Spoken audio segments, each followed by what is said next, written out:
Go look at your bank statements sometime. The one you never really read. Not the big stuff, the little stuff.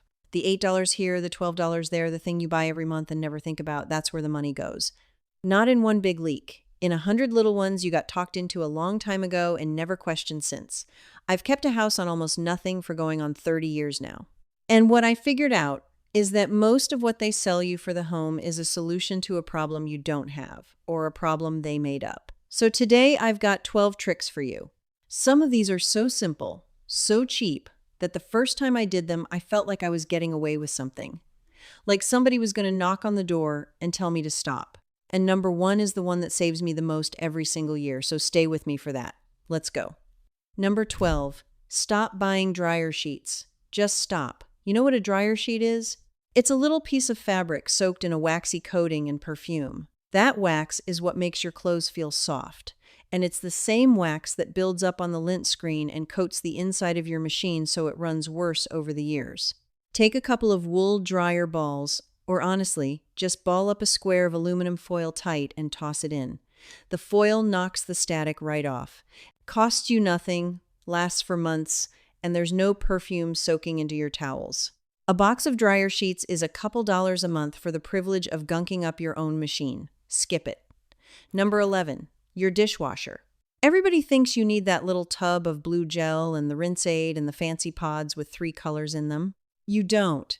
The thing that actually cuts grease and hard water film is plain white vinegar in the rinse. Fill your rinse aid slot with vinegar instead of that name brand stuff. Your glasses come out clear, no spots. And once a month, run an empty hot cycle with a cup of vinegar sitting in a bowl on the top rack. It cleans out the gunk in the machine itself. The film you see on your dishes isn't dirt, it's minerals from your water. And vinegar is acid, so it just dissolves it right off. Number 10. Here's one that felt illegal to me the first time. Cheap toilet paper, the thin single-ply stuff, is fine, and I'll tell you why. That plush 3-ply they sell you costs 3 times as much, and it's the number 1 thing that clogs an old house's pipes. My grandmother ran a house of 8 people on the thin stuff, and never once called a plumber. You're paying extra to buy the exact thing most likely to cost you a $200 drain call. Buy the plain kind. Save it twice. Number 9. That drawer of dead batteries you're not sure about. Before you throw a AA battery out or buy a new pack, drop it on a hard counter from about 6 inches, flat on the bottom end. A fully dead battery bounces and falls right over. A good one thumps and stands, or nearly does. It's not magic, it's what's going on inside as the battery gets used up. Changes how it lands. You'll find half of what you thought was dead still has life.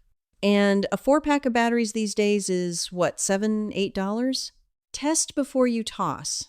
By the way, tricks like this one, where you keep the thing you've already got instead of buying another, I've got a whole book of them.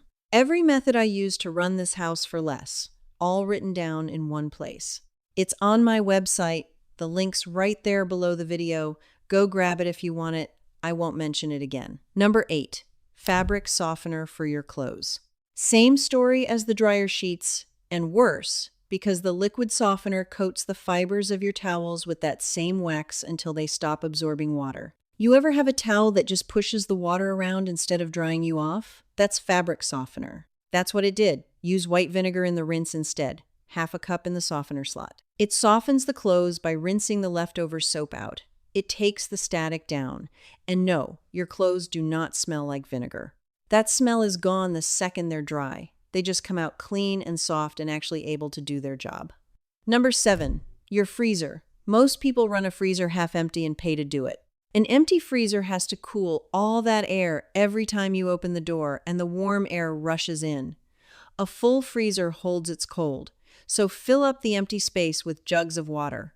Milk jugs, cleaned out, filled about 3/4 so they've got room to expand, and stack them in the gaps. That frozen water holds the cold steady, your freezer runs less, and here's the part I like. If the power ever goes out, those jugs of ice will keep your food safe for a day or 2 while everybody else's is spoiling. Free insurance and a lower electric bill from a jug of tap water. Number 6, stop buying glass cleaner. That blue stuff leaves a film, and then you buy more blue stuff to clean off the film from the last blue stuff. It's a loop, and they love it. Mix a little vinegar and water in a spray bottle. And here's the trick most people miss. Don't wipe it with paper towel. Wipe it with newspaper or a plain cotton rag. Paper towel leaves lint and streaks. A dry cotton cloth buffs it to nothing. I've cleaned windows this way for 30 years, and I have never once bought a bottle of window cleaner as a grown woman. Not once. Number 5, drain cleaner. Those bottles of caustic drain opener are $8, $9. They're dangerous to keep under the sink with kids around, and they eat at your pipes every time you use them. A slow drain is almost always just hair and soap and grease built up in there. Pour half a cup of baking soda down, then a cup of hot vinegar, and let it foam up and sit for a bit. Then chase it with a kettle of boiling water. The foaming loosens the gunk, and the boiling water carries it away. Do it once a month, and you'll never have a bad clog to begin with. The whole thing costs you maybe a dime, and it won't burn a hole in your pipes or your hands. We're halfway through. And this next batch is where the real money is, because these are the ones where they've got a whole product, a whole aisle, built around selling you something you already own the makings of. Number 1 especially. Number 1 is the one I think about every time I walk past a certain shelf at the store and just shake my head. Stick with me. Number 4, air fresheners. Those plug-ins, the sprays, the little cones, the gel cups. People spend real money every month to make their house smell like a fake version of something, and all they're doing is covering up a smell, not getting rid of it. Here's what actually works. A little dish of baking soda tucked where the smell is, in the fridge, in a closet, under the sink. It pulls the odor right out of the air instead of masking it. And if you want your whole house to smell good for pennies, put a pot of water on the stove on low with a couple orange peels, a cinnamon stick, a few cloves. Let it simmer. Your whole house smells like something real, like somebody's actually home and baking, and it cost you the peels you were going to throw away anyhow. Those plugins run you a couple dollars a refill, and they never end. This ends the smell. Number 3, reusing your coffee grounds and your other kitchen scraps, but let me tell you the specific one that saves. Coffee grounds, don't throw them out. Dried out, they scrub a greasy pan better than a store scrubber, they knock the smell out of your hands after you cut an onion, and they go straight into the garden where they feed the soil. But the bigger one here is this. Stop buying scrubbing powder for your sink and tub. Baking soda does the exact same thing. Sprinkle it on a damp sink, scrub with a rag, rinse. That gritty cleanser they sell in the can. It's mostly the same idea, dressed up with a label and a scent and a price. A big bag of baking soda costs about $1, and it does half the jobs in your house. Scouring, deodorizing, the drain, the fridge, $1. They'd rather sell you 6 different products with 6 different names. Number 2, your thermostat. And this one's real money. Not some gadget, just knowing the thing they don't put on the front of the box. In the winter, every degree you drop that thermostat over a long stretch saves you real money on the heating, and you won't even feel 1 degree. Put a sweater on, but the bigger trick is the water heater. Go look at yours right now. Most of them come set from the factory at 140 degrees. You don't need water that hot. Nobody does. It's hot enough to scald a child, and you're paying to keep a whole tank of it that hot around the clock, whether you use it or not. Turn it down to 120. It's still plenty hot for everything you do, and you just cut what that tank costs you to run. It takes 2 minutes and a screwdriver, and you'll feel it on the bill. They set it high at the factory so nobody ever calls to complain the shower's cold. They are not thinking about your electric bill. You have to. And number 1, the biggest one, the one that made me feel like I was cheating the whole system the first time I understood it, paper towels. Just paper towels. Sit down and add up what your family spends on paper towels in a year. A roll every few days, a big pack every couple weeks, all year long, year after year. It's more than you'd guess. It's a couple $100s a year for a lot of families to buy something whose entire job is to be used once and thrown in the trash. You are paying over and over forever to throw money directly in the garbage. That's the whole business. It's designed to run out. Here's what I did. I cut up a stack of old cotton, worn-out towels, t-shirts, flannel sheets gone thin, into rags about the size of a washcloth.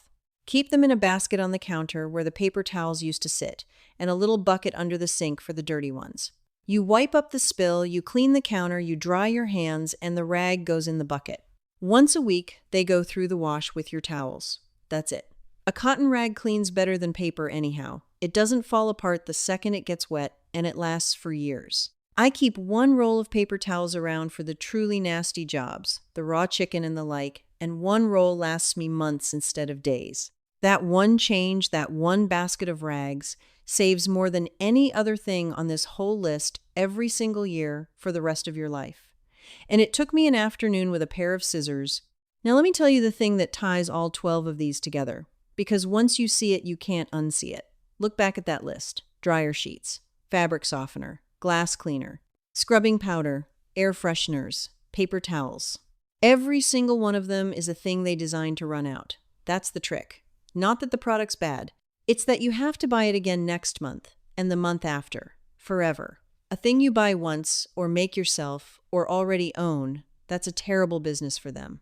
A thing that runs out every 2 weeks and needs a fresh one, that's a fortune. That's the whole reason there's a bottle of blue cleaner for the windows and a different bottle for the counters and a different one for the floors, when vinegar and baking soda and a rag will do all of it. Nobody's got a budget to advertise a bag of baking soda. There's no fortune in teaching you to cut up an old towel, so you never heard it, not because it doesn't work. My grandmother's grandmother ran a house on exactly these things and ran it clean. You just live in a world where somebody figured out how to sell you the thing she made for free and dress it up and sell it to you again next month. Once you know that, you start seeing it on every aisle. So here's what I want you to do this week. Just one thing to start. Cut up a few old towels into rags and put them in a basket where your paper towels sit. That's it. See how it feels. I bet you don't go back. And then tell me down in the comments, which one of these are you going to try first? Or, and this is the part I really want, what's the one your mother or your grandmother did that I didn't put on this list? Because I learn as much from you all as you do from me, and the old ways your family's kept are the whole reason I keep doing this. Drop it below. I read every one, and YouTube thinks you'll like this next one, so go have a look. I'll see you at the kitchen table next time.